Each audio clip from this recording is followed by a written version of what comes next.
భారత త్రివిధ దళాలు పాకిస్తాన్కు బిగ్ షాక్ ఇవ్వబోతున్నాయి. రెండు దేశాల మధ్య వివాదాస్పద ప్రాంతమైన సర్క్రిక్లో త్రివిధ దళాలు త్రిశూల్ విన్యాసాలు చేయబోతున్నాయి. అక్టోబర్ 30 నుంచి నవంబర్ 10 వరకు ఈ విన్యాసాలు జరుగుతాయి. దీంతో పాకిస్తాన్ అప్రమత్తమవుతోంది. తమ గగనతలంలో ఆంక్షలు విధిస్తూ విమానయాన సంస్థలకు నోటం జారీ చేసింది పాకిస్తాన్. ఆపరేషన్ సింధూర్ తర్వాత త్రివిధ దళాలు ఉమ్మడిగా విన్యాసాలు చేపట్టడం ఇదే తొలిసారి. బల ప్రదర్శన చేపట్టేందుకే ఈ విన్యాసాలు. సర్క్రిక్ ఇరు దేశాల మధ్య ఇది ఒక వివాదాస్పద ప్రాంతం. ఇక్కడ పాకిస్తాన్ వక్రబుద్ధి చూపిస్తే తీవ్ర చర్యలుంటాయంటూ రాజ్నాథ్ సింగ్ ఇప్పటికే హెచ్చరించారు. ఈ ప్రాంతంలో పాకిస్తాన్ సైనిక కార్యకలాపాలు గుట్టుచప్పుడు కాకుండా కొనసాగిస్తోంది. దీంతో నిఘా వర్గాలకు సమాచారం అందింది. ఈ నేపథ్యంలోనే భారత త్రివిధ దళాలు విన్యాసాలకు ఈ ప్రాంతాన్ని ఎంచుకున్నట్టుగా చెప్తున్నారు. ఇక ఈ నేపథ్యంలోనే త్రిశూల్ విన్యాసాలకు భారతదేశం సిద్ధమవుతోంది. త్రివిధ దళాలు ఉమ్మడిగా త్రిశూల్ విన్యాసాలు చేసేందుకు సిద్ధమయ్యాయి. పాకిస్తాన్ కూడా అలర్ట్ అయింది. తమ గగనతలంలో ఆంక్షలు విధిస్తూ విమానయాన సంస్థలకు సూచనలు జారీ చేసే నోటంను ఇచ్చింది. ఇక అక్టోబర్ 30 నుంచి నవంబర్ 10 వరకు పాకిస్తాన్ సరిహద్దులోని సర్క్రిక్ అంటే మన గుజరాత్ ప్రాంతంలో ఉన్నటువంటి ఈ సర్క్రిక్ దగ్గర త్రివిధ దళాలు పెద్ద ఎత్తున విన్యాసాలు చేపట్టేందుకు సిద్ధమవుతున్నాయి. ఈ క్రమంలో పాకిస్తాన్ తన కేంద్ర దక్షిణ ప్రాంతంలో ఉన్నటువంటి గగనతలంలో వైమానిక మార్గాలను పరిమితం చేసింది. ఇక దీనికి సంబంధించి అనలిస్ట్ డామియన్ సైమన్ ఒక శాటిలైట్ ఇమేజ్ని అయితే ఆయన షేర్ చేశారు. 28,000 అడుగుల ఎత్తు వరకు విన్యాసాలు చేసేందుకు ఎయిర్ స్పేస్ను రిజర్వ్ చేసుకున్నట్టు తెలుస్తోంది. ఆపరేషన్ సింధూర్ తర్వాత త్రివిధ దళాలు కలిసి ఉమ్మడిగా ఇంత పెద్ద కసరత్తు నిర్వహించడం ఇదే తొలిసారిగా చెప్తున్నారు. ఉమ్మడి కార్యాచరణ సామర్థ్యాలు ఇక శక్తి సామర్థ్యాలను ప్రదర్శించడమే లక్ష్యంగా దీన్ని ఏర్పాటు చేసినట్టుగా రక్షణ మంత్రిత్వ శాఖ చెప్తోంది. ఇలాంటి విన్యాసాలు సాధారణ సన్నద్ధత చర్యలే అయినప్పటికీ కూడా ఆపరేషన్ సింధూర్ తర్వాత భారత సరిహద్దును నిశితంగా గమనిస్తున్నామని చెప్పేందుకే పాకిస్తాన్ తాజాగా ఈ నోటం జారీ చేసినట్టు చెప్తున్నారు. ఇక సర్క్రిక్ ప్రాంతంలో పాకిస్తాన్ ఏదైనా వక్రబుద్ధి చూపిస్తే దాని ఫలితం తీవ్రంగా ఉంటుందని ఇటీవల రక్షణ మంత్రి రాజ్నాథ్ సింగ్ హెచ్చరించిన సంగతి తెలిసిందే. ఇక సర్క్రిక్ అనేది గుజరాత్ తీరం వెంబడి ఉన్న సున్నితమైన ఒక వ్యూహాత్మక ప్రాంతం. ఈ సున్నితమైన ఈ ప్రాంతాన్ని ఇరు దేశాల మధ్య వివాదాస్పదమైన ప్రాంతం కూడా. ఇక్కడ పాక్ తన సైనిక మౌలిక సదుపాయాలను ముమ్మరం చేస్తుందని ఇంటెలిజెన్స్ ఇన్పుట్స్ ఆధారంగా రాజ్నాథ్ నుంచి హెచ్చరికలు వచ్చాయి. పాకిస్తాన్కు సరిహద్దు దగ్గరగా ఉన్న ఈ ప్రాంతంలో భారత్ భారీ విన్యాసాలు చేయాలనుకోవడం కూడా ఇదొక ప్రాధాన్యత అంశం. సో ఇక్కడే మన త్రివిధ దళాల అధిపతి జనరల్ ద్వివేది కూడా ఒక గట్టి హెచ్చరిక ఇచ్చారు. మీకు తెలిసిందే, పాకిస్తాన్ కనుక ప్రపంచ పటంలో ఉండాలి అనుకుంటే కనుక, మనుగడ సాగించాలి అనుకుంటే కనుక ఒళ్ళు దగ్గర పెట్టుకొని మసులుకోవాలి, లేదంటే ఉండాలో లేదో మీరే తేల్చుకోండి అంటూ ఈ సర్క్రిక్ ప్రాంతాన్ని ఉద్దేశించే జనరల్ ద్వివేది కూడా హెచ్చరికలు జారీ చేసిన సంగతి తెలిసిందే. సో ఈ ప్రాంతం మనకు ఎందుకు అంత కీలకమైందో ఇప్పుడు మీకు అర్థమైంది అనుకుంటా.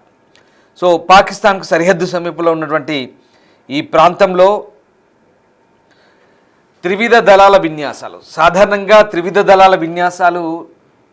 సాధారణంగా జరిగే విన్యాసాలే. కానీ ఈసారి ఈ ప్రాంతాన్ని ఎందుకు ఎంచుకున్నారు అనేది బహుశా ఇప్పటికీ మీకు అర్థమై ఉంటుంది. పాకిస్తాన్కు గట్టి హెచ్చరికలు జారీ చేసే క్రమంలోనే ఈ ప్రాంతాన్ని రిజర్వ్ చేసుకున్నారు. ఈ ప్రాంతాన్ని ఎయిర్ స్పేస్ అంతా రిజర్వ్ చేశారు. దీంతో అటు పాకిస్తాన్ కూడా నోటం జారీ చేసింది. వాస్తవానికి నోటం అంటే అక్కడి ఏవియేషన్ అథారిటీ ఏదైతే ఉంటుందో విమానయాన సంస్థ కొన్ని ముందస్తు నోటీసులు జారీ చేస్తుంది. ఎందుకంటే ఏదైనా అక్కడ పైలట్లకు అక్కడ వైమానిక వ్యవస్థలో తాత్కాలిక మార్పులు చోటు చేసుకున్నా, లేదా ప్రమాదాల గురించి ఇతర సిబ్బందిని హెచ్చరిస్తూ చేసే నోటీసుల కింద వస్తాయి అవన్నీ కూడా.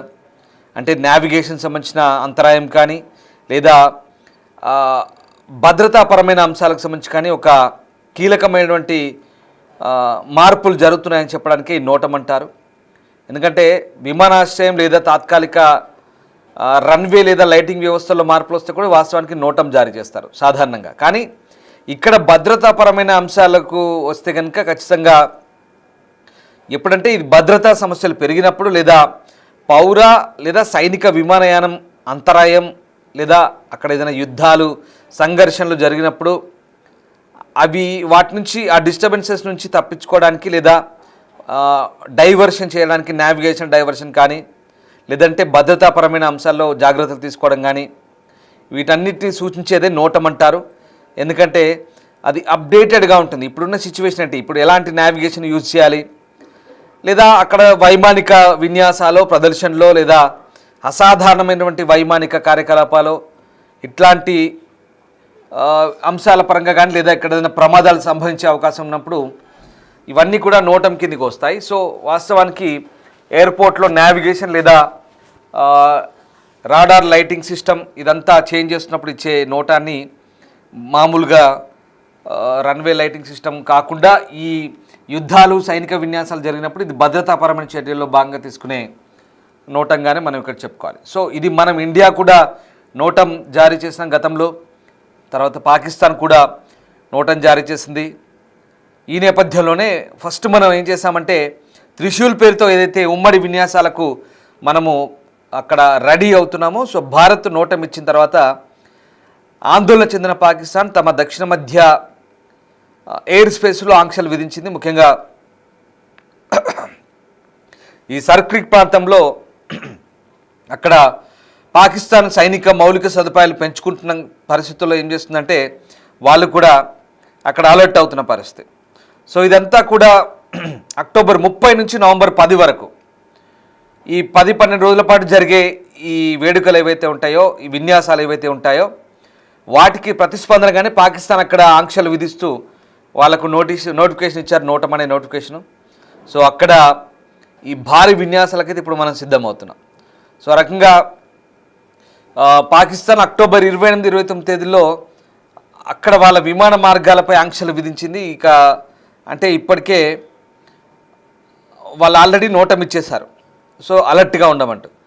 సో భారత రక్షణ మంత్రిత్వ శాఖ ఏం చెప్తోంది, ఆర్మీ, నేవీ, ఎయిర్ ఫోర్స్ పాల్గొనే ఈ విన్యాసాల లక్ష్యం ఏంటి, ఉమ్మడి కార్యాచరణ సామర్థ్యాలను ప్రదర్శించడం. అంటే మన బలాబలాలు ఏంటి శత్రువుకు తెలియజెప్పడం, మనం ఎంత గట్టిగా ఉన్నామో, మనతో పెట్టుకుంటే ఏమవుతుందో ఒక్కసారిగా చెంప చెల్లు అనిపించేలా చెప్పడమే మన ప్రధాన ఉద్దేశం.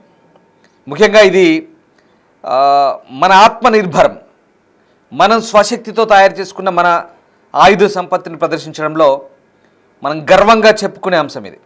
అలాగే ఇక్కడ ఎడారి ప్రాంతాలు కావచ్చు, ఈ సౌరాష్ట్ర ఈ ప్రాంతం, ఇవన్నీ కూడా, అలాగే ఇక్కడ దక్షిణ కమాండ్ ప్లాటూన్స్, ఇవన్నీ ఆ దళాలు ఉంటాయి కదా.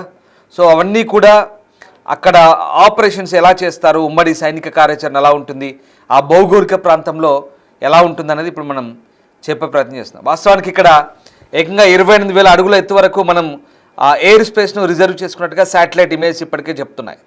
అంటే ఆపరేషన్ సింధూర్ తర్వాత ఇంత పెద్ద ఎత్తున మనం ఇది చేయడం ఇది ఫస్ట్ టైం. సో ఈ విన్యాసాలు సర్క్రీక్, సింధు, కరాచీ లైన్ వెంబడి దగ్గరగా ఉంటాయి. అత్యంత వ్యూహాత్మక ప్రాంతం ఇది.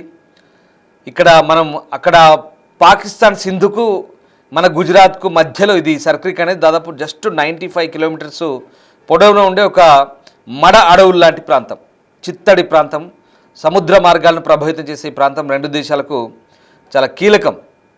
ఇక్కడ ఇప్పటికే మనకు వచ్చినటువంటి ఇంటెలిజెన్స్ ఇన్పుట్స్ నేపథ్యంలో ఇక్కడ మనం ఇప్పుడు ఏం చెప్పదలుచుకున్నామంటే ఓవరాల్గా పాకిస్తాన్కి సర్క్రీక్ లాంటి భౌగోళిక ప్రాంతం నుంచి కూడా అవసరమైతే మీరు ఎలాగైతే జమ్మూ అండ్ కాశ్మీర్లో దక్షిణ కాశ్మీరం వైపు నుంచి అక్కడి అడవుల నుంచి అక్కడి భౌగోళిక ప్రాంతాన్ని ఆసరగా చేసుకొని దొంగ దెబ్బ తీస్తారో, ఎలా చొరబడతారో, పీర్ పంజాల్ అటవీ ప్రాంతం నుంచి ఏ రకంగా మొన్న చొరబాట్లకు పాల్పడి అక్కడి నుంచి అమాయక టూరిస్టులపై పహల్గాంలో దాడి చేశారో అక్కడ మనం కొంత ఇబ్బంది ఎదుర్కొంటాం. ఎందుకంటే మనకు భౌగోళికంగా కలిసి రాదు.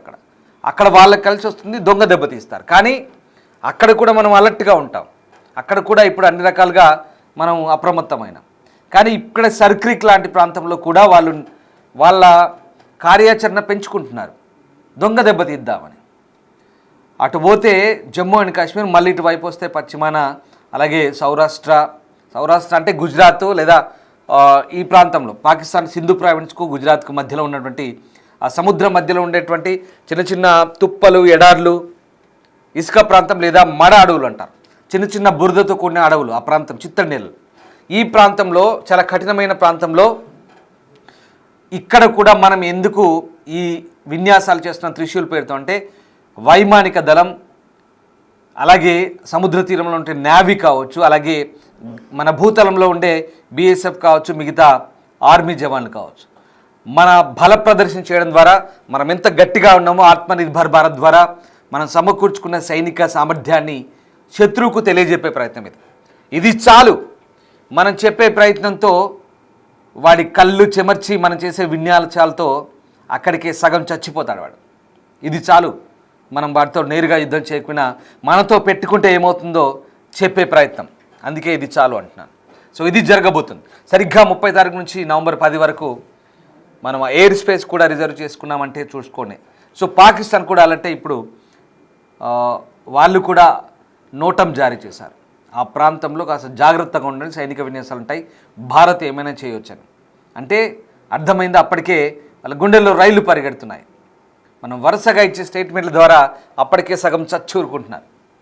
ఇంకా ఇలాంటి విన్యాసాలతో ప్రపంచ దేశాలకు కూడా మనమేంటో, మన సైనిక సత్తా ఏంటో తెలియజెప్పే ప్రయత్నం ఇది.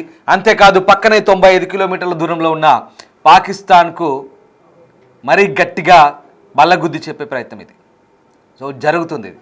సో త్రిశూల్ పేరుతో మన త్రివిధ దళాల సైనిక విన్యాసాలు ప్రారంభం కాబోతున్నాయి. పాకిస్తాన్ గుండెల్లో రైళ్లు పరిగెడుతున్నాయి.